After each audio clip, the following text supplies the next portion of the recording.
장마철 눅눅한 진흙탕 속 예산장터의 한 국밥집. 허여멀건한 국밥 한 그릇을 앞에 둔 소년. 아주머니, 이거 진짜 손님한테 팔 거예요?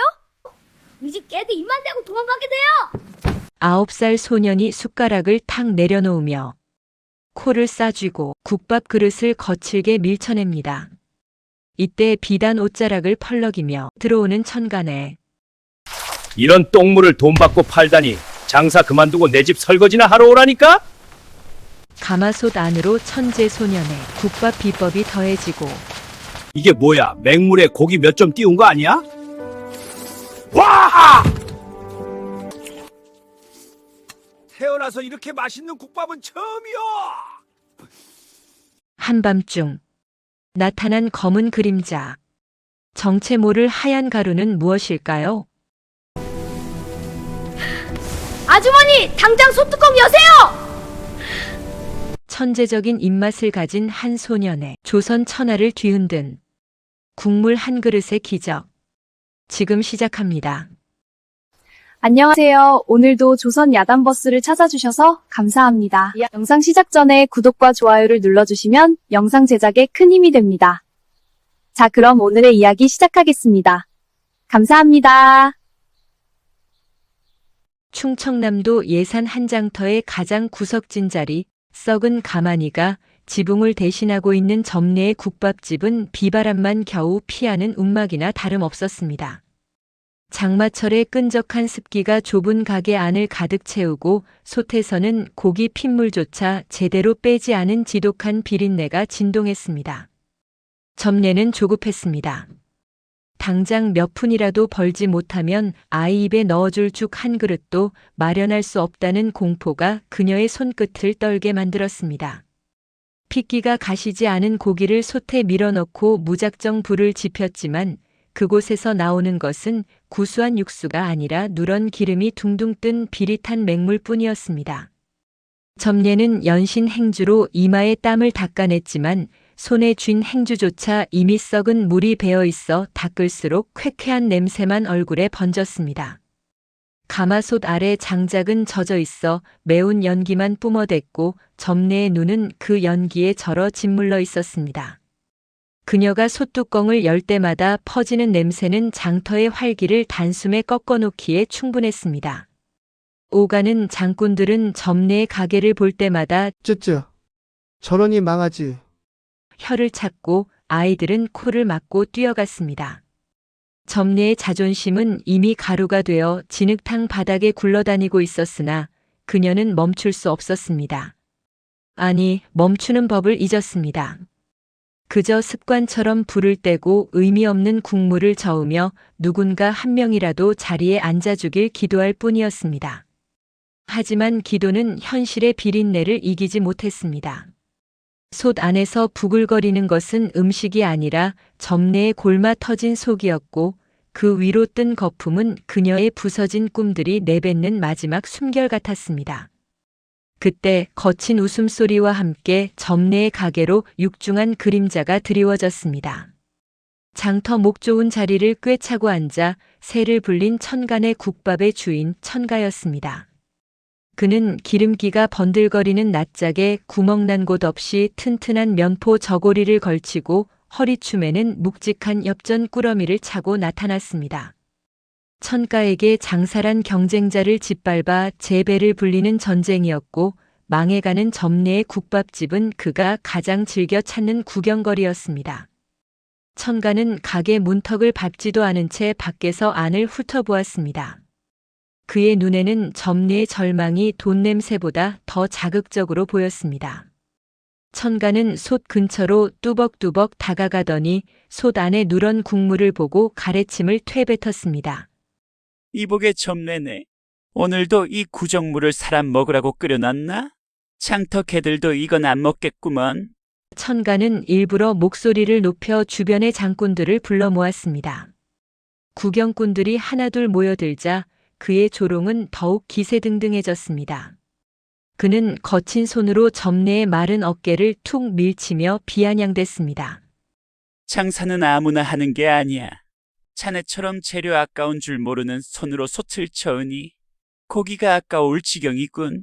이 비린내 좀 봐. 이건 장사가 아니라 장터 사람들 배탈나게 하려는 신보지 안 그래? 천가는 탁자 위에 놓인 국밥 그릇을 손등으로 거칠게 쳐버렸습니다. 챙그랑 그릇이 박살나며 멀건 육수가 진흙 탕물과 뒤섞여 점례의 발등을 적셨습니다. 뜨거운 국물이었지만 점례는 아픔을 느낄 새도 없었습니다. 부서진 사발 조각이 자신의 신세 같아 고개를 들 수 없었기 때문입니다. 천가는 낄낄거리며 제 허리춤에 엽전 꾸러미를 짤랑거렸습니다. 이쯤에서 때려치우고 내 집 뒷간이나 치우러 오게. 장터 물 다 흐리고 다니지 말고. 뒷간 치우는 것도 이 국밥 끓이는 것보다는 소질이 있을지 모르겠구먼. 천가는 주변 장꾼들에게 동의를 구하듯 크게 웃었고 비겁한 웃음소리가 장터 곳곳으로 퍼져나갔습니다. 점례는 바닥에 주저앉아 바들바들 떨었습니다. 쏟아지는 빗물만이 그녀의 억울한 눈물과 섞여 깨진 사발 조각 사이로 스며들 뿐이었습니다. 천가는 마지막으로 점례의 솥단을 발로 툭 차고는 유유히 사라졌습니다. 그가 남기고 간 것은 지독한 멸시와 씻을 수 없는 수치심 뿐이었습니다. 점례는 젖은 손으로 깨진 조각을 하나하나 주워 담았습니다. 손끝이 베어 피가 났지만 그 피가 국밥 육수보다 더 진하고 붉었습니다. 그녀는 깨달았습니다. 자신이 지금껏 끓인 것은 국밥이 아니라 자신의 비참함이었다는 것을요. 하지만 깨달음은 늦었고 가난은 너무도 무거웠습니다. 그때 빗물 섞인 어둠을 뚫고 작은 그림자 하나가 문턱을 넘어들어왔습니다. 9살쯤 되었을까 남루하지만 눈빛만은 새벽별처럼 형형한 소년이었습니다. 아이는 천가가 모욕하고 간 솥단지를 뚫어지게 보더니 대뜸 혀를 찼습니다. 점례는 이 아이도 자신을 비웃으러 것인가 싶어 고개를 파묻었습니다. 하지만 소년의 발걸음은 망설임이 없었습니다. 아이는 솥 앞으로 다가와 남은 국물의 냄새를 깊게 들이마셨습니다. 그리고는 곁에 놓인 낡은 국자를 들어 국물을 한 입 머금었습니다. 점례가 말릴 틈도 없었습니다. 아이는 국물을 맛보자마자 바닥에 뱉어냈습니다. 아주머니, 이거 진짜 손님한테 팔 거예요? 우리 집 깨도 입만 대고 도망가게 돼요! 점례의 심장이 덜컥 내려앉았습니다. 소녀는 인상을 찌푸리며 점례를 똑바로 쳐다보았습니다. 점례가 고개를 들어 아이를 보았을 때 소년이 던진 첫마디는 위로가 아니라 얼음장 같은 일갈이었습니다. 아주머니, 장사는 사람의 고픈 배를 채우는 것이지 아주머니의 고픈 사정을 채우는 게 아닙니다. 이 국물에서는 아주머니의 한숨 냄새밖에 안 나요. 점례의 눈동자가 흔들렸습니다. 천가의 욕설보다 아이의 담담한 지적이 더 아프게 가슴을 후벼 팠습니다. 아이는 솥에서 피어오르는 김을 손으로 가르며 나직이 덧붙였습니다. 고기는 핏물에 갇혀 질식하고 있고 간은 소금 독에 빠져 죽어가고 있네요. 아주머니가 이 솥을 미워하는데 어떤 손님이 이 국물을 사랑해 주겠어요? 점례는 아무 대답도 할 수 없었습니다. 9살 아이의 입에서 나올 법한 소리가 아니었지만 그 말 한마디 한마디가 틀린 구석이 하나도 없었기 때문입니다. 기본이 빠진 국물은 그저 뜨거운 물일 뿐입니다. 다시 시작하시겠습니까? 아니면 저 천가라는 아저씨 말대로 뒷간이나 치우러 가실 건가요? 소년의 물음은 점례에 죽어있던 심장을 거칠게 두드렸습니다. 점례는 젖은 행주를 꽉 쥐었습니다. 처음으로 누군가에게 제대로 된 맛에 대한 지적을 받은 순간이었습니다. 비참함에 가려보지 못했던 가마솥의 진실이 아이의 맑은 눈을 통해 드러나기 시작했습니다. 점례는 떨리는 목소리로 물었습니다. 내가 정말 다시 할 수 있겠니? 소녀는 대답 대신 손 옆에 쌓인 땔감을 발로 툭 찼습니다. 불부터 다시 피우세요. 연기 말고 불을요.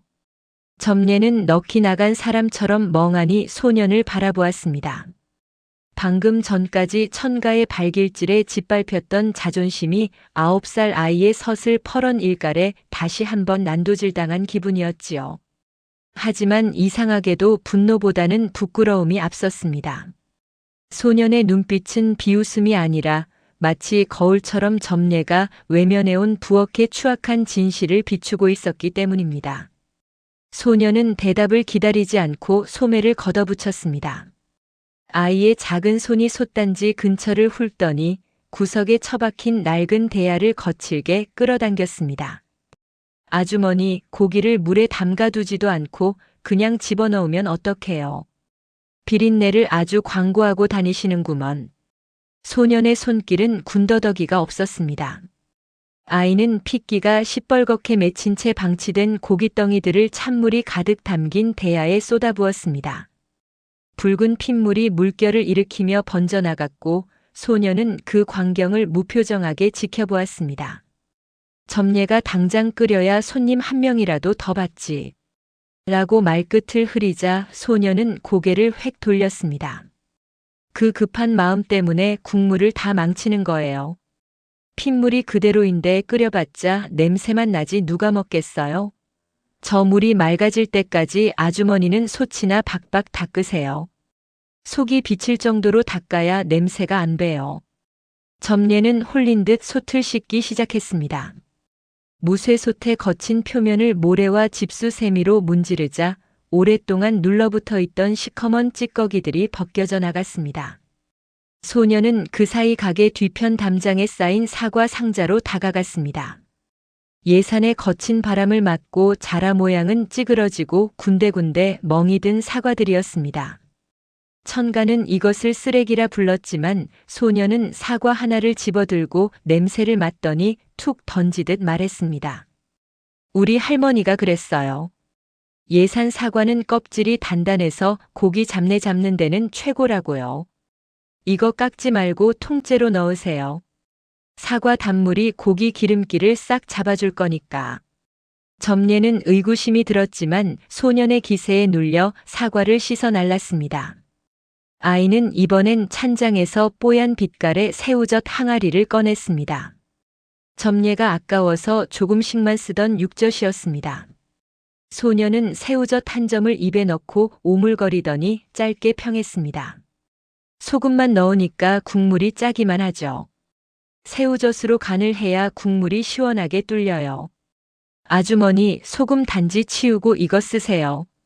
솥이 깨끗해지고 물이 끓기 시작하자 소년은 핏물이 빠져 허예진 고기를 솥에 넣게 했습니다. 그리고 그 위로 깨끗이 씻은 사과와 새우젓을 쏟아부었습니다.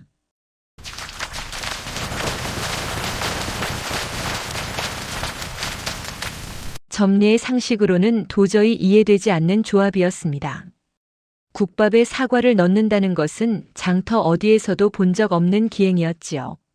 하지만 불길이 살아나고 김이 피어오르기 시작하자 가게 안의 공기가 완전히 바뀌었습니다. 지독하던 비린내는 온데간데 없고 사과의 은은한 향과 고기 육수의 묵직한 기운이 섞인 묘한 향기가 천장을 타고 흘렀습니다. 점례는 자신도 모르게 마른 침을 삼켰습니다. 평생 국밥을 끓여왔지만 이런 향기는 처음이었습니다. 그것은 허기를 채우는 냄새를 넘어 속을 편안하게 달래주는 기분 좋은 향이었습니다. 소년은 가만히 솥 앞을 지키며 장작을 넣었습니다.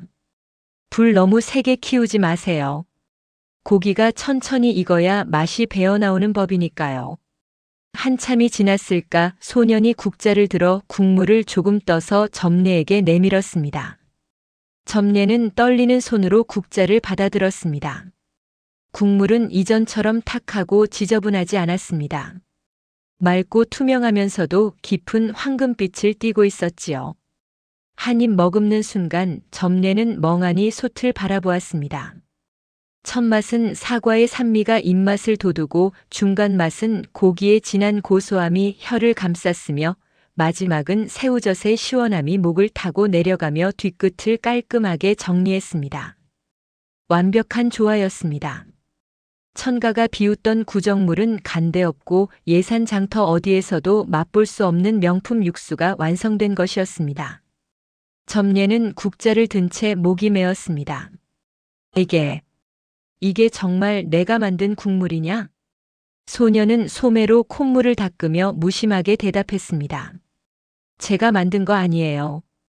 아주머니가 솥 닦고 불 피우셨잖아요. 전 그냥 사과랑 새우젓 넣으라고 한 것뿐인데요. 소년의 덤덤한 말투에는 9살 아이답지 않은 확신이 서려 있었습니다. 아이는 할머니에게 배운 것들을 하나하나 꺼내며 점례의 엉망진창이었던 조리법을 바로잡았습니다. 우리 할머니는 항상 그러셨어요. 음식은 속이는 게 아니라고요. 재료를 함부로 대하면 맛도 함부로 나오는 법이에요. 아주머니는 그동안 손님 생각은 안 하고 당신 힘든 것만 생각하며 끓였잖아요. 그러니 맛이 있을 리가 있나요? 점례는 아이의 말에 아무 대답도 할 수 없었습니다. 이제 가게 안을 채우는 것은 절망의 연기가 아니었습니다. 새로운 희망의 향기였고 그것은 담장을 넘어 장터 사람들의 코끝을 간지럽히기 시작했습니다.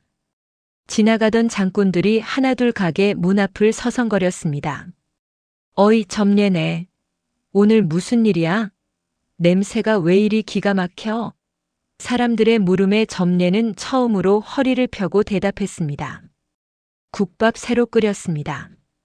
일단 한 그릇 들어보세요. 소녀는 구석에서 엿을 깨물며 그 광경을 지켜보았습니다. 아이의 입가에 아주 작은 미소가 번졌습니다. 하지만 그 미소는 오래가지 않았습니다.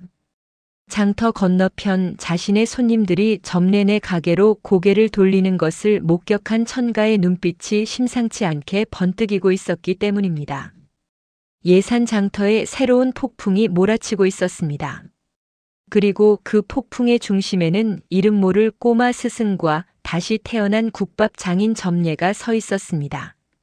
점례가 허리를 펴고 장꾼들에게 국밥을 권하자마자 장터에서 가장 입이 짧고 까탈스럽기로 소문난 옹기꾼 만식이 첫 발을 들였습니다. 그는 어제 점례의 국밥을 먹고 배탈이 났다며 솥단지를 뒤엎을 기세로 들어왔으나 가게 안을 감도는 묘한 사과 향에 멈칫했습니다. 점례는 떨리는 손으로 소년이 시킨 대로 끓여낸 첫 그릇을 내놓았습니다. 김이 모락모락 피어오르는 국물은 예전의 그 탁하고 걸쭉한 핏빛이 아니라 마치 가을 햇살을 머금은 듯 투명하고 맑은 황금빛을 띠고 있었습니다. 만식은 코를 킁킁거리더니 이게 뭐야? 맹물에 고기 몇 점 띄운 거 아니야? 투덜대듯 한 숟갈을 푹 떠서 입에 넣었습니다. 와!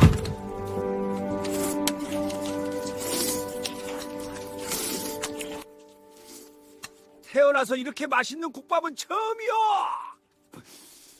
그 순간 만식의 눈이 튀어나올 듯 커지며 숟가락을 쥔 손이 허공에서 멈췄습니다. 씹지도 않은 고기가 혀 위에서 눈 녹듯 사라지고 뒤이어 터져나오는 사과의 은은한 산미와 새우젓의 깊은 감칠맛이 그의 목구멍을 사정없이 때렸습니다. 만식은 아무 말도 못하고 고개를 뚝 떨어뜨린 채 국밥 그릇에 코를 박았습니다. 후루룩 쩝쩝. 장터의 소음마저 잡아먹을 듯한 기세로 그릇을 비워낸 그가 빈 사발을 탁 내려놓으며 소리쳤습니다. 아주머니, 이거 점례네 국밥 맞소? 아니, 내가 평생 이 장터에서 국밥을 먹었지만 이렇게 속이 확 풀리고 입안이 개운한 국물은 처음이요. 도대체 솥에다 무슨 마법을 부린 거요? 가게 밖에서 눈치를 보던 사람들이 만식의 외침에 하나둘 가게 안으로 머리를 밀어넣기 시작했고 그날 점례의 가게는 해가 지기도 전에 솥바닥이 드러났습니다. 이것은 시작일 뿐이었습니다. 그날 이후 일주일 동안 예산 장터에는 기묘하고도 거대한 지각 변동이 일어났습니다. 첫날은 10여 명에 불과했던 손님이 둘째 날은 30명으로 늘더니 셋째 날부터는 가게 밖 진흙탕 길을 따라 줄이 성벽처럼 길게 늘어서기 시작했습니다. 소문은 발 없는 말이 되어 예산 장터 구석구석을 삽시간에 휘저어 놓았습니다. 점례네 국밥에 신선히 비법을 전해주고 갔대. 고기가 구름처럼 부드럽고 국물은 보약보다 낫다니까. 장터 사람들은 이제 점례를 박복한 여편네라 부르지 않았습니다. 대신 예산의 숨은 명인이라 부르며 그녀의 국밥 한 그릇을 먹기 위해 새벽부터 줄을 서는 수고를 마다하지 않았습니다. 점례의 손은 쉴 틈 없이 국자를 날랐고 어깨는 빠질 듯 아팠지만 엽전 구멍을 꿰인 꾸러미가 곳간에 쌓여갈수록 그녀의 굽었던 허리는 대나무처럼 곧게 펴졌습니다. 그녀의 얼굴에는 오랫동안 잊고 살았던 생기가 돌기 시작했고 손님들에게 건네는 인사에는 자신감이 넘쳐 흘렀습니다. 솥을 씻고 재료를 다듬는 일은 더 이상 고역이 아니라 희망을 빚는 과정이 되었습니다. 점례는 매일 새벽 소년이 말한 대로 핏물을 빼고 사과를 고르고 새우젓의 상태를 확인하며 기본이 가져다주는 경이로운 결과를 온몸으로 체험했습니다. 반면 장터의 황제로 군림하며 상권을 쥐락펴락하던 천간의 국밥은 눈에 띄게 한산해졌습니다. 단골이던 보부상들과 장꾼들마저 천간의 국물은 너무 짜고 기름져서 이제는 못 먹겠어. 점례네 국밥을 먹어야 속이 편안해라며 발길을 돌려 점례네 줄 끝에 섰습니다. 천간은 가게 앞 평상에 앉아 기름기 번들거리는 낯짝을 일그러뜨리며 그 광경을 지켜보았습니다. 하루, 이틀, 사흘. 일주일이 흐르자 천가의 인내심은 한계에 다다랐습니다. 점례네 가게로 쏟아지는 손님들의 웃음소리는 천가에게는 자신의 목을 조르는 비명처럼 들렸습니다. 천가는 제 허리춤에 묵직한 엽전 주머니를 손가락이 하얗게 질리도록 쥐어짜며 점례네 가게 구석에서 무심하게 호박엿이나 깨무는 소년을 죽일 듯 노려보았습니다. 그 소년의 무심한 눈빛이 자신을 비웃는 것 같아 천가의 속은 시커먼 숫덩이처럼 타들어갔습니다. 저놈이 문제야. 저 조그만 놈이 들어오고 나서부터 모든 게 뒤틀렸어. 천가는 이빨을 갈며 곁에 서 있던 수하들에게 은밀한 눈짓을 보냈습니다. 장사치로서의 자존심보다 탐욕이 앞섰던 그는 맛으로 승부하기보다 상대의 솥단을 깨부수는 것이 훨씬 빠르고 확실한 방법임을 잘 알고 있었습니다. 소녀는 이 모든 소동과 성공의 주인공임에도 불구하고 지독할 정도로 담백한 태도를 유지했습니다. 아이는 점례가 고맙다며 따로 챙겨준 두툼한 고기 고명과 정성껏 지은 쌀밥도 손님들 한 그릇이라도 더 얹어주세요. 장사꾼이 자기 배 먼저 채우면 맛이 변하는 법이에요라며 차갑게 밀쳐냈습니다. 소녀는 평상에 비스듬히 누워 흘러가는 구름을 보며 혼잣말처럼 중얼거렸습니다. 아주머니, 장사가 잘 될수록 발밑을 잘 보세요. 맑은 물일수록 먹물이 한 방울만 떨어져도 금방 티가 나는 법이고 시기하는 눈들은 어둠 속에 숨어 있는 법이니까요. 일주일째 되는 날 밤 예산 장터의 달빛은 유난히 차갑고 시퍼런 기운을 내뿜고 있었습니다. 점례는 녹초가 된 몸을 이끌고 가게 문단속을 마쳤습니다. 창고 안에는 내일 아침 장사에 쓸 싱싱한 사과 상자와 뽀얀 빛깔이 일품인 새우젓 항아리가 든든하게 자리를 지키고 있었습니다. 점례는 소년이 일러준 기본의 힘을 떠올리며 흐뭇한 미소를 지은 채 잠이 들었습니다. 하지만 그 깊은 밤 고요한 장터 골목을 가로질러 점례의 가게 뒤편으로 소리 없는 발걸음들이 다가왔습니다. 천가의 지시를 받은 검은 그림자들이 창고의 낡은 문거리를 조심스럽게 따고 들어갔습니다. 그들의 손에는 독한 쓴맛이 나는 한약재 가루와 혀를 마비시키는 정체 모를 하얀 가루가 든 주머니가 들려 있었습니다. 맛이 정직해서 성공했다고. 그럼 그 정직한 맛을 지독한 독으로 바꿔주지. 그림자들은 점례가 그토록 애지중지하며 소중히 다루던 새우젓 항아리 속의 가루를 아낌없이 쏟아붓고는 아무 일도 없었다는 듯 어둠 속으로 스며들었습니다. 다음 날 새벽 점례는 여느 때보다 상쾌한 기분으로 일어나 솥을 씻고 새우젓 항아리를 열었습니다. 그런데 평소라면 시원하고 짭조름한 바다 향이 나야 할 항아리에서 미세하게 비릿하고 역한 무언가 썩은 듯한 냄새가 올라왔습니다. 점례는 의아해하며 새우젓 국물을 살짝 찍어 혀에 댔습니다. 그 순간 점례의 표정이 종이장처럼 하얗게 질리며 온몸에 소름이 돋았습니다. 어제까지 그토록 시원하고 깔끔했던 감칠맛은 온데간데 없고 혓바닥을 지독하게 마르게 만들며 침샘을 얼려버리는 텁텁하고 쓴 뒷맛이 혀 전체를 마비시키듯 휘감았습니다. 이게 왜 이러지? 어제 분명히 확인했는데. 점례의 손이 덜덜 떨리며 국자를 놓쳤습니다. 대박 일주일 만에 찾아온 이 비열하고도 잔인한 함정 앞에 점례는 다시 한번 거대한 절망의 늪으로 빠져들고 있었습니다. 가게 밖에서는 벌써 첫 국밥을 기다리는 손님들의 웅성거림이 들려오기 시작했습니다. 점례네. 문 안 열어? 배고파 죽겠네. 사람들의 재촉 소리가 점례에게는 심판의 종소리처럼 들렸습니다. 이때 가게 구석에서 잠을 자던 소년이 부스스 일어나며 눈을 비볐습니다. 소년은 당황한 점례를 보더니 이미 모든 것을 예상했다는 듯 덤덤하게 항아리 쪽으로 걸어왔습니다. 아이는 울고 있는 점례를 한번 쳐다보고는 무심하게 항아리 곁으로 가 손가락으로 국물을 콕 찍어 맛을 보았습니다. 아이의 눈썹이 아주 살짝 꿈틀거리는가 싶더니 이내 퇴하고 침을 뱉어냈습니다. 아주 작정을 하고 털어넣었네요. 이거 그냥 물로 씻어낸다고 빠질 맛이 아니에요. 소녀는 오히려 무덤덤하게 주변을 둘러보았습니다. 아주머니, 울지 말고 정신 차리세요. 저 천가라는 아저씨 지금 건너편에서 아주머니가 가게 문 안 열기만 기다리고 있을 거예요. 우리가 항아리 통째로 내다버리고 망연자실하는 꼴을 보려고 눈을 부라리고 있다고요. 점례가 고개를 들어보니 과연 천가는 평소보다 일찍 나와 팔짱을 낀 채 이쪽을 향해 비릿한 웃음을 지으며 관찰하고 있었습니다. 그 비열한 눈빛에 점례의 가슴속에서 천불이 났지만 당장 해결할 방도가 없으니 그저 막막할 따름이었습니다. 소녀는 잠시 생각에 잠기더니 갑자기 창고 구석에 방치된 가마니들을 뒤지기 시작했습니다.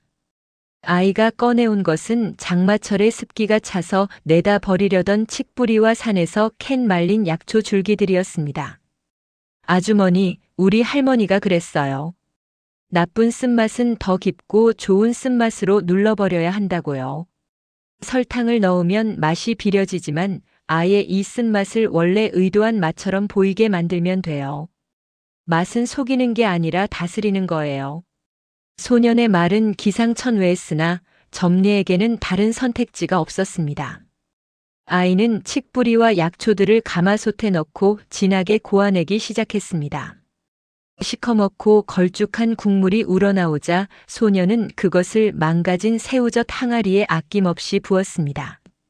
이어 장독대 뒤에 숨겨두었던 10년 묵은 된장까지 한 국자 가득 퍼넣어 정성껏 치댔습니다. 기이한 일이 벌어졌습니다. 혀를 찌르던 날카롭고 기분 나쁜 쓴맛이 칠게 묵직한 쓴맛과 만나더니 된장의 깊은 짠맛에 감싸여 서서히 중후한 풍미로 변해가는 것이었습니다. 향은 더 깊어졌고 색은 진한 갈색을 띠며 마치 오랫동안 공들여 달인 영약 같은 기운을 내뿜었습니다. 바로 그때였습니다. 장터 구석에서 며칠째 쿨럭이며 죽어가는 소리를 내던 거렁뱅이 노인이 비틀거리며 가게로 들어왔습니다. 그는 요즘 예산 장터에 돌던 고열과 오한을 동반한 역병의 초기 증상을 보이고 있었습니다. 아이고, 나 죽네. 목이라도 좀 축이게 따뜻한 국물 한 모금만 주오. 점례는 당황했지만 소녀는 눈을 빛내며 말했습니다. 아주머니, 저 할아버지께 첫 그릇을 드리세요. 이 국물이 바로 약이니까요. 점례는 걱정스러운 마음으로 새로 만든 약국밥 한 그릇을 내놓았습니다. 노인은 쓴맛이 감도는 국물을 한 입 들이키더니 잠시 인상을 찌푸리는가 싶더니 이내 폭풍처럼 국밥을 들이키기 시작했습니다. 크아. 이 맛이 왜 이래?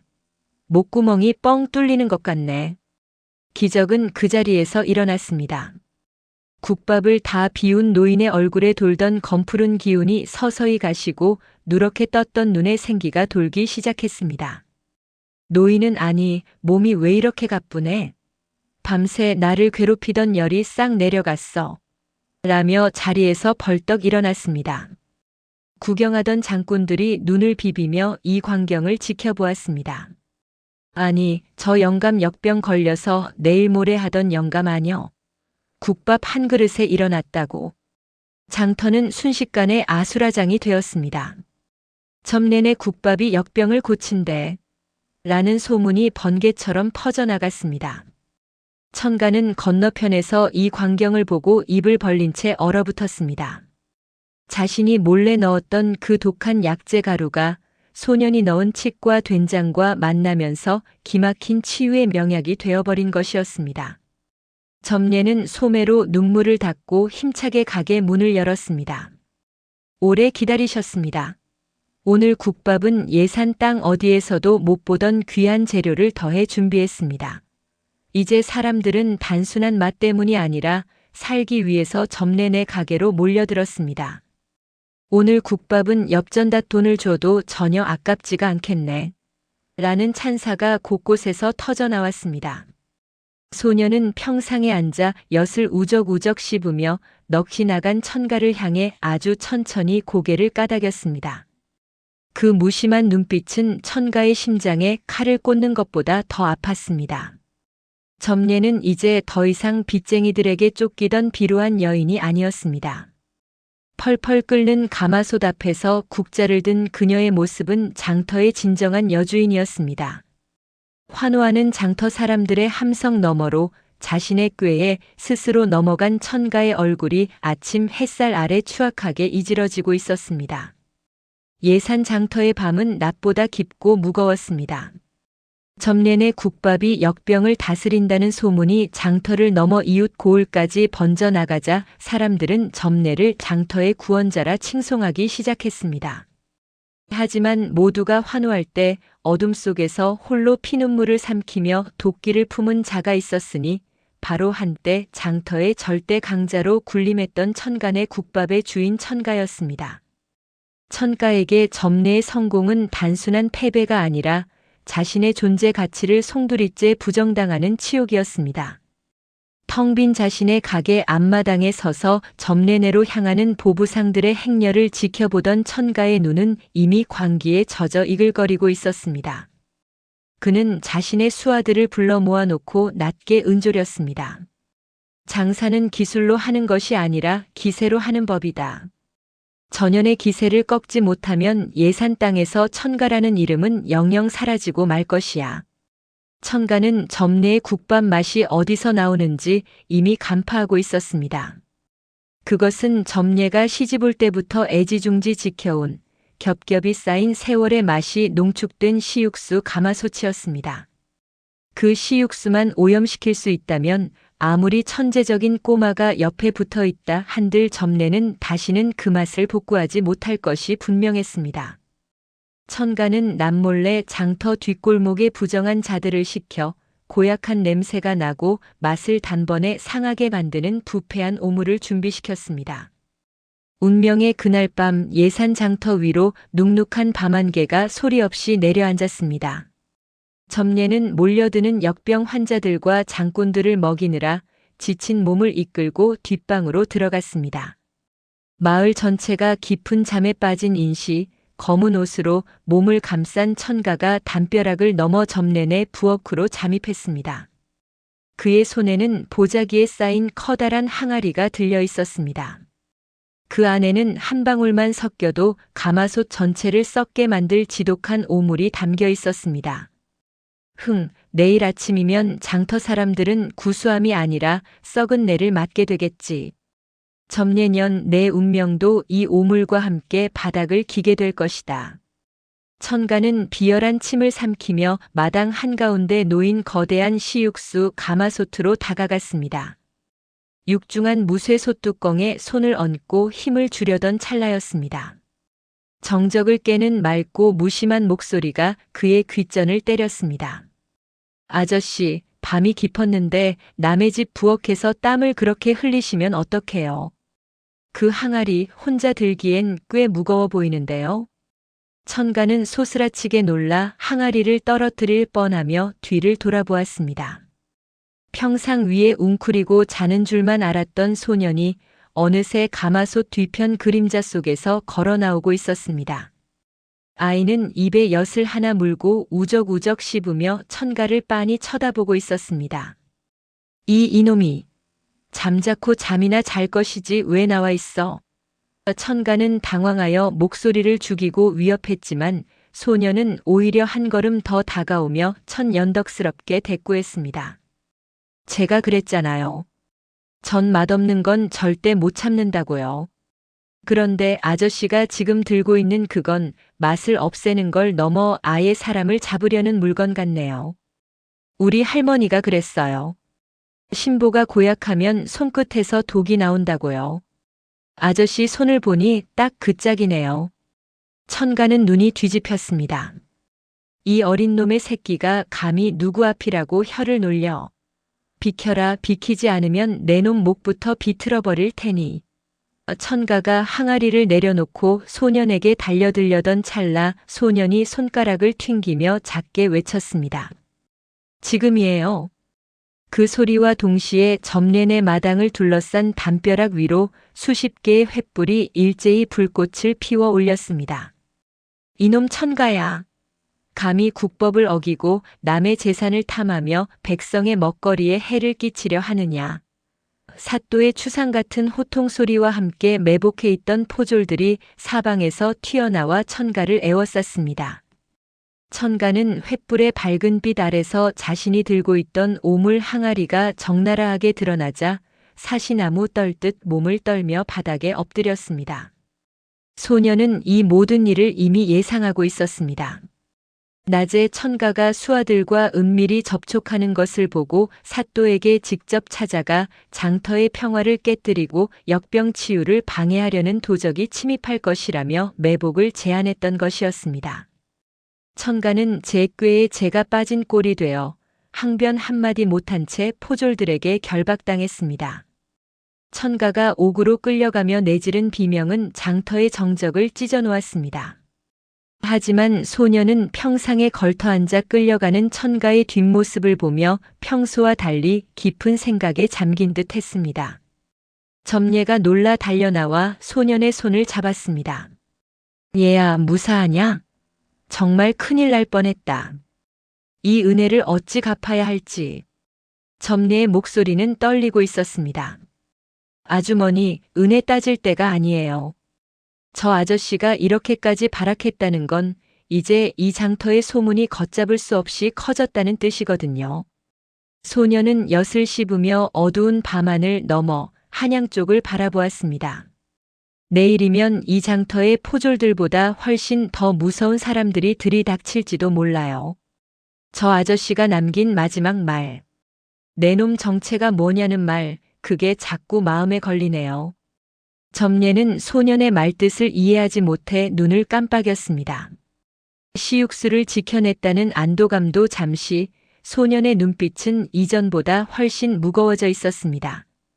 장터 사람들은 천가의 몰락을 고소해하며 아침을 맞이할 준비를 했으나 점례의 부엌에는 평소보다 더 차갑고 엄숙한 공기가 감돌기 시작했습니다.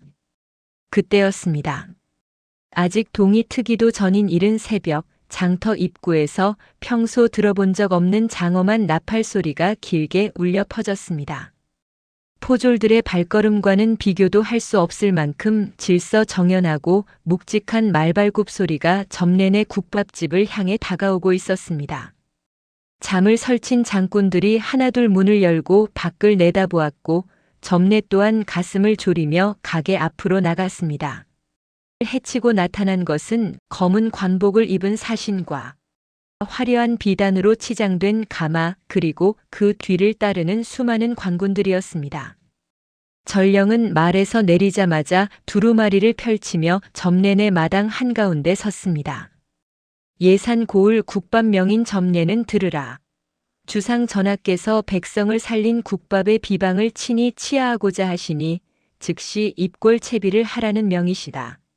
점례는 그 자리에 얼어붙었고 소녀는 무심하게 옷에 묻은 엿가루를 털며 자리에서 일어났습니다. 임금의 전령이 내린 명은 예산 장터를 발칵 뒤집어 놓기에 충분했습니다. 점례는 평생 만져본 적 없는 비단 가마에 올랐고 소녀는 그 옆에서 마치 제 집 안방인 양 느긋하게 자리를 잡았습니다. 가마가 예산 고을을 벗어나 한양 도성에 들어설 때까지 점례의 심장은 금방이라도 터질 듯 요동쳤습니다. 거대한 성벽과 끝도 없이 늘어선 기와집들, 그리고 마침내 마주한 궁궐의 육중한 대문은 장터 국밥집 주인에 불과했던 점례를 한없이 작게 만들었습니다. 궁궐 깊숙이 자리한 수락관은 그야말로 별천지였습니다. 사방에서 피어오르는 연기와 일사불란하게 움직이는 상궁들의 손길, 그리고 전국 각지에서 진상된 진귀한 식재료들이 점례의 눈을 멀게 했습니다. 점례는 흙 묻은 옹기 그릇 대신 반짝이는 녹그릇과 은식기들 사이에서 어찌할 바를 몰라 그저 손때 묻은 국자만 꼭 쥐고 있었습니다. 예산에서 왔다는 그 국밥댁이냐? 전하께서 괴질로 신음하는 백성들을 구했다는 그 국물을 몹시 궁금해하신다. 당장 솜씨를 보여보아라. 단 이곳은 장터가 아니니 격식에 어긋남이 없어야 할 것이다. 수락관 최고 상궁의 서슬 퍼런 목소리가 점례의 귓가를 때렸습니다. 점례는 떨리는 손으로 가마솥 앞에 섰습니다. 궁궐에서 제공한 고기는 기름기가 좔좔 흐르는 최고급 양지머리와 사골이었고 채소들은 갓 따온 듯 싱싱하기 그지없었습니다. 하지만 점례는 그 화려한 재료들을 보며 오히려 머릿속이 하얘졌습니다. 장터의 투박한 가마솥과 낡은 나무 주걱이 그리워지는 순간이었습니다. 그때 수락관 구석에서 남몰래 가져온 엿을 굴리던 소년이 점례의 옆으로 슥 다가왔습니다. 주변 상궁들이 기이한 차림의 소년을 보며 수군거렸지만 소년은 아랑곳하지 않고 점례의 귀에 대고 작게 속삭였습니다. 아주머니, 여기 있는 기름진 고기들에 속지 마세요. 임금님도 결국은 사람이에요.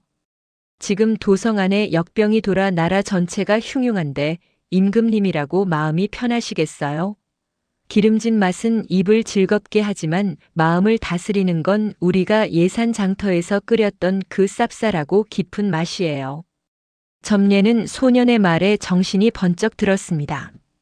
그녀는 상궁들이 내어준 기름진 고기 대신 직접 챙겨온 바구니를 열었습니다.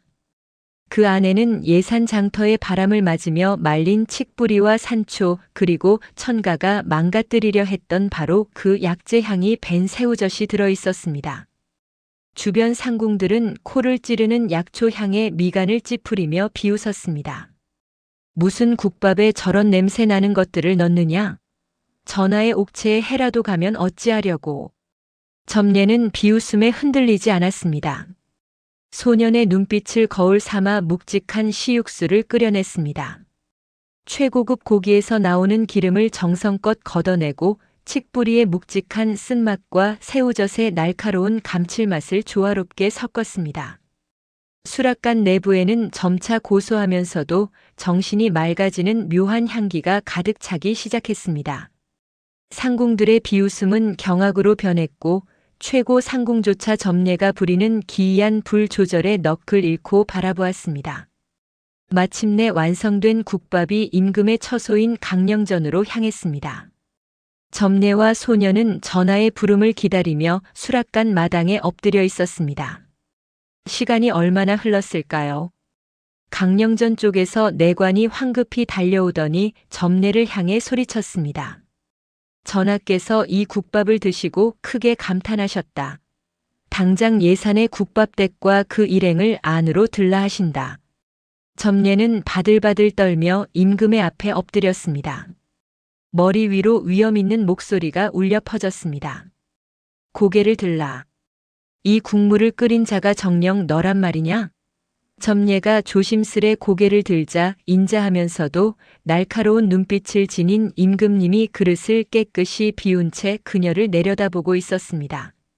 내 평생 수많은 산의 진미를 맛보았고 용하다는 의원들의 약조차 수없이 먹어보았다. 하지만 이 국밥처럼 사람의 막힌 가슴을 뻥 뚫어주고 뼈마디에 기운을 돋우는 맛은 처음이로구나. 쓴맛 속에 숨겨진 이 시원함은 대체 무엇이냐? 점례는 소년이 일러준 대로 대답했습니다. 전하, 이것은 백성들이 장터에서 나누어 먹던 고단한 삶의 맛이옵니다. 쓰디쓴 고통을 견디고 나면 반드시 시원한 날이 올 것이라는 믿음을 국물에 담았사옵니다. 임금님은 크게 무릎을 치며 웃음을 터뜨렸습니다. 장터 여인의 입에서 과인보다 나은 통찰이 나오는구나. 내 말이 맞다. 나라가 역병으로 어지러울 때 필요한 것은 화려한 고기 맛이 아니라 백성들의 마음을 어루만지는 이 정직한 국물이다. 임금님은 즉시 어사화를 하사하고 점례를 조선 최고의 국물 장인으로 임명하라는 어명을 내렸습니다. 수락관 상궁들이 모두 엎드려 점례에게 경의를 표할 때 소녀는 임금의 뒤편 병풍 너머를 빤히 쳐다보고 있었습니다. 임금님 역시 소년의 기이한 거동을 눈치채고는 묘한 미소를 지으셨습니다. 저 아이는 누구냐? 범상치 않은 기운이 느껴지는구나. 점례가 소년의 정체를 설명하려던 찰나 소년이 임금님을 향해 아주 살짝 고개를 까닥였습니다. 그것은 신하가 왕에게 하는 절이 아니라 오랜 직이나 스승이 제자를 대하는 듯한 기이한 인사였습니다. 임금님은 그 무례할 수도 있는 인사를 받고도 노여워하기는커녕 오히려 깊은 생각에 잠긴 듯 소년을 한참이나 바라보았습니다. 점례는 어사화를 손에 쥐고도 마음 한구석이 서늘해지는 것을 느꼈습니다. 소년과 임금님 사이에 흐르는 그 묘한 기류, 그리고 궁궐 사람들의 시기 어린 시선들이 점례의 등 뒤를 찌르는 듯 했습니다. 수락관을 나오는 길 최고 상궁이 점례의 앞을 막아섰습니다. 그녀의 눈에는 존경이 아닌 탐욕과 의심이 서려 있었습니다. 어사화를 받았다고 해서 다 끝난 줄 아느냐?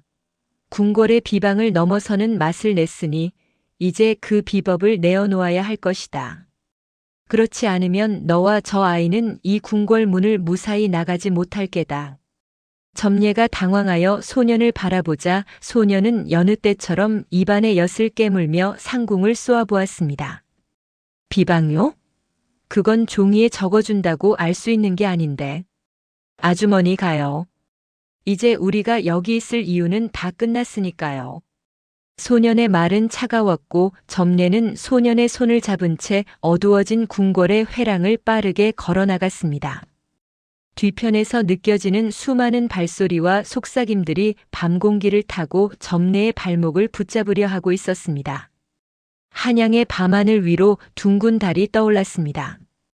점례는 품속의 어사화보다 소년의 차가운 손이 더 무겁게 느껴졌습니다.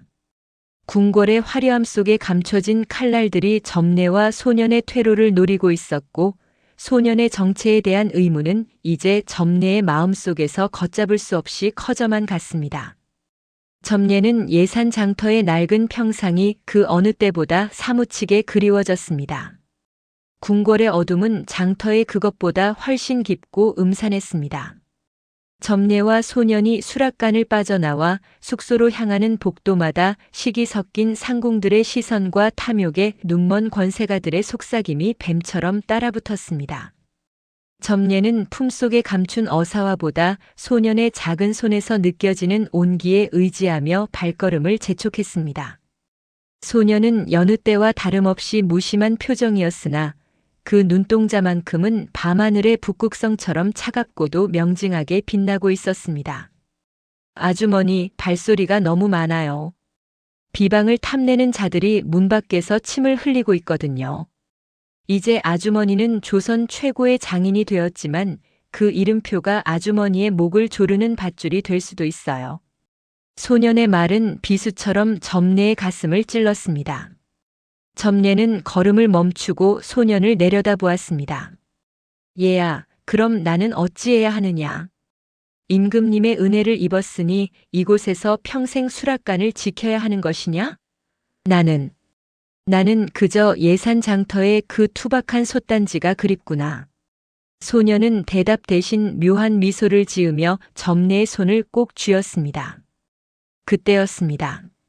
숙소의 문이 벌컥 열리며 낮에 보았던 임금님이 평복 차림으로 내관 하나만을 거느린 채 들어오셨습니다. 점례는 소스라치게 놀라 엎드렸으나 소녀는 여전히 서서 임금님을 빤히 바라보았습니다. 임금님은 그런 소년의 무례를 꾸짖기는커녕 오히려 깊은 예를 갖추듯 소년의 앞에 멈춰 서셨습니다. 과인이 꿈에서 본 그 아이가 맞구나. 나라가 역병으로 도탄에 빠졌을 때 꿈속의 노승이 말하길 예산 장터에 가면 나라의 명주를 이을 기운이 있다 하였느니라. 내가 정령 사람이더냐 아니면 이 나라의 안녕을 위해 내려온 신선이더냐? 임금님의 물음에 수락관 마당은 숨소리조차 들리지 않을 만큼 정적에 휩싸였습니다. 소녀는 입안의 엿을 삼키고는 아주 담담하게 입을 열었습니다. 전하 신선이 국밥 맛을 알아서 무엇하겠습니까? 전 그저 백성들이 가장 배고플 때 가장 정직한 맛을 내어주는 저 아주머니의 진심이 보고 싶었을 뿐입니다. 나라의 명줄은 궁궐의 사내 진미가 아니라 장터 구석에서 서로를 살리려 나누어 먹는 저 국밥 한 그릇에 달려있음을 잊지 마소서. 임금님은 소년의 말에 눈시울을 붉히며 고개를 끄덕였습니다. 과인이 정사를 돌봄에 있어 백성의 간을 맞추지 못했음을 이제야 알겠노라. 점례야, 너는 어사화를 가지고 예산으로 돌아가거라. 궁궐의 화려함 속에 너를 가두는 것은 이 나라의 맛을 죽이는 일과 같다. 가서 백성들의 속을 달래주어라. 그것이 곧 나를 위하는 길이다. 임금님의 파격적인 배려에 점례는 대성통곡하며 절을 올렸습니다. 다음 날 새벽 점례는 궁궐에서 내린 수많은 재물을 뒤로 한 채 오직 낡은 가마솥과 시육수 항아리만을 챙겨 예산으로 향하는 길에 올랐습니다. 한양 도성을 빠져나와 탁 트인 들판에 들어섰을 때 점례는 옆에서 걷던 소년이 어느 때보다 가벼워 보인다는 사실을 깨달았습니다. 아주머니, 이제 제 숙제도 끝난 것 같네요. 천가 아저씨 같은 사람도 사라졌고 아주머니는 임금님께 인정받았으니 이제 누가 와서 시비 걸지 못할 거예요. 예산 장터가 멀리 보이기 시작할 무렵 소녀는 길가에 핀 들꽃 하나를 꺾어 점례에게 건넸습니다. 아주머니, 맛은 결국 사람이에요. 비방 같은 건 잊어버리세요. 아주머니가 처음 그 쓴 약재를 넣었을 때의 그 절박한 마음, 사람을 살리겠다는 그 간절함만 잃지 않으면 돼요. 점례가 들꽃을 받으며 환하게 웃으려던 순간 소년의 모습이 아지랑이처럼 가물거리기 시작했습니다. 얘야, 너 어디 가니? 아직 우리 집에 가서 국밥 한 그릇 더 먹어야지. 점례가 소년을 붙잡으려 손을 뻗었지만 아이의 몸은 투명한 바람이 되어 점례의 손가락 사이로 빠져나갔습니다. 소년이 서 있던 자리에는 그가 매일같이 씹던 달콤한 조청 냄새와 함께 비뚤비뚤하게 쓰인 종이 한 장만이 땅에 떨어졌습니다. 맛있게 잘 먹었습니다. 아주머니. 점례는 그 종이를 가슴에 품고 한참을 울었습니다. 아이는 사람이 아니었을지도 모릅니다. 예산 땅의 서러운 백성들을 굽어 살피러 온 산신령이었을 수도 혹은 점례의 지극한 정성이 불러온 기적이었을지도 모릅니다. 장터로 돌아온 점례를 반긴 것은 수천 명의 장꾼들이었습니다. 천가의 가게는 폐허가 되었고 그 자리는 이제 가난한 보부상들이 쉬어가는 공터가 되었습니다. 점례는 궁궐에서 받은 어사화를 가게 입구에 걸어두지 않았습니다. 대신 소년이 앉아있던 평상을 정성껏 닦아 그 자리에 두었습니다. 사람들은 여전히 점례네 국밥을 약국밥이라 불렀지만 점례는 그저 사람 국밥이라 부르며 누구에게나 넉넉하게 고기 한 점을 더 얹어주었습니다. 세월이 흘러 점례의 머리에 하얀 서리가 내려앉았을 때도 예산 장터에는 변함없이 구수한 국밥 냄새가 진동했습니다. 사람들은 국밥을 먹으며 가끔 신비로운 소년의 이야기를 나누었습니다. 쓴맛을 감칠맛으로 바꾸고 독을 약으로 바꾸었던 그 영민한 아이의 전설을 말입니다. 점례는 손님이 뜸한 저녁이면 빈 평상을 바라보며 조청 한 스푼을 국물에 넣었습니다. 그러면 어디선가 아주머니 간이 딱 맞네요. 하는 아이의 맑은 목소리가 들려오는 듯 했습니다. 예산 장터의 국밥은 그렇게 전설이 되었습니다. 임금님이 극찬한 맛이라서가 아니라 가장 낮은 곳에서 가장 아픈 자들을 먼저 챙겼던 점례의 국자와 그 곁을 지켰던 소년의 진심이 서려 있었기 때문입니다. 오늘도 예산의 가마솥은 펄펄 끓어오르며 세상을 살리는 가장 뜨겁고 정직한 국물을 만천하에 내뿜고 있었습니다. 오늘의 이야기 잘 보셨나요? 구독, 좋아요와 댓글로 응원해주세요. 항상 건강하시길 기원하며 더 감동적인 이야기로 찾아뵙겠습니다. 감사합니다.